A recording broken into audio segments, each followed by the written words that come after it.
Sakit jantung adalah sakit yang paling ditakuti oleh orang ramai kerana ia boleh mengakibatkan kematian mengejut. Bila serangan jantung terjadi, pesakit perlu mendapatkan rawatan segera ke hospital kerana kalau lambat, keadaan boleh menjadi semakin teruk. Jantung berhenti untuk mengepam darah dan seseorang itu boleh meninggal dunia. Assalamualaikum warahmatullahi taala wabarakatuh. Anda bersama saya, Dr. Ikram.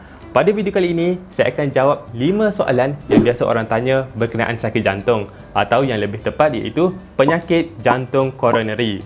Jom kita saksikan.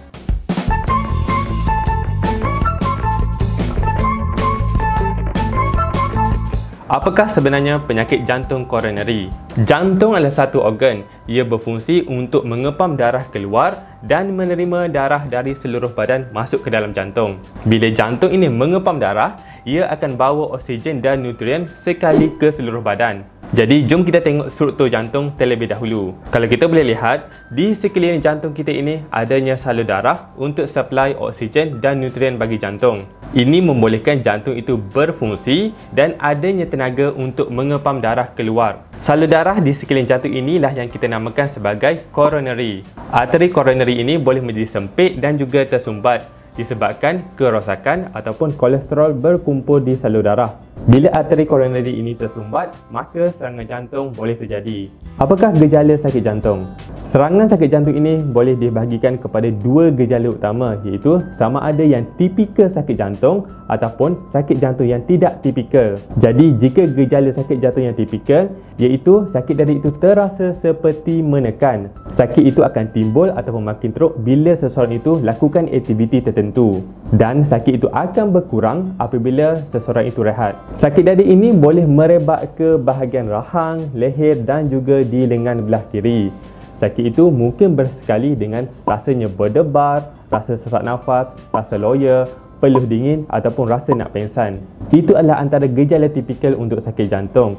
Tapi bagi gejala yang atipikal pula, sakit dada mungkin berlainan karakter dan ada kes yang sakit jantung tidak tipikal ini tidak berapa sakit dan hanya dapat dikesan melalui usian ECG sahaja.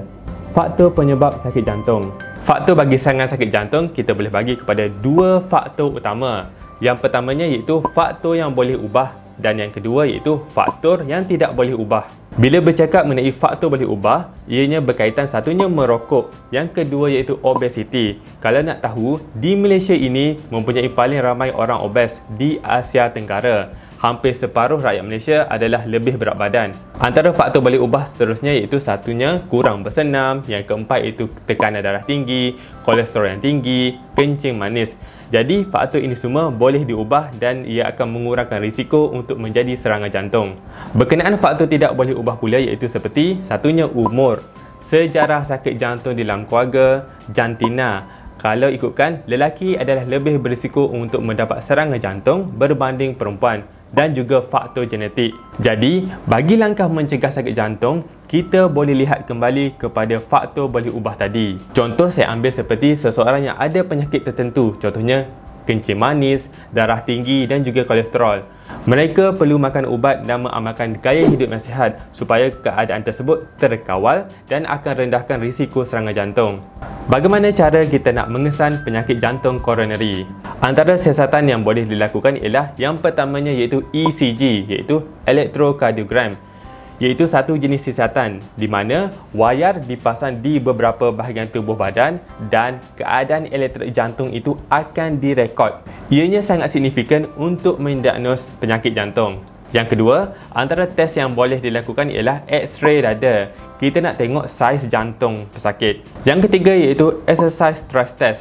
Pesakit akan diuji dengan keadaan berlari di atas treadmill dan keadaan elektrik jantung akan direkod pada masa berkenaan. Ada video yang bagus berkenaan stress test ini dalam bahasa Malaysia. Anda boleh lihat channel Alif Sata bagaimana dia buat stress test ini sebelum menyertai Ironman. Seterusnya yang keempat iaitu ekokardiografi. Ianya salah satu jenis ultrasound. Kita nak tengok struktur dan juga fungsi jantung. Dan yang terakhir CT angio dan juga angiografi. Iaitu satu prosedur kita nak lihat bagaimana rupa bentuk salur darah koroneri.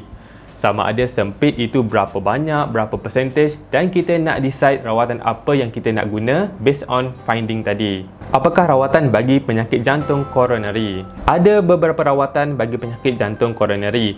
Untuk huraikan dekat sini, saya rasa tidak berapa sesuai kerana rawatan itu adalah bergantung kepada individu itu sendiri. Secara ringkas, apa yang saya boleh katakan ialah yang pertamanya, pengamalan ubat-ubatan. Yang kedua iaitu prosedur angioplasti, di mana adanya balon ataupun stent akan dimasukkan di dalam salur darah yang sempit di bangkai jantung, dan stent itu akan dikembangkan untuk luaskan salur darah yang tersumbat tadi. Jadi pengaliran darah di bangkai jantung akan lebih baik dan sempurna. Dan yang ketiga iaitu pembedahan CABG iaitu bypass. Saya rasa itu sajalah setakat ini berkenaan penyakit jantung coronary. Sekiranya anda rasa video ini bermanfaat dan berguna untuk anda boleh tekan like dan subscribe kepada channel ini. Sehingga berjumpa lagi. Assalamualaikum.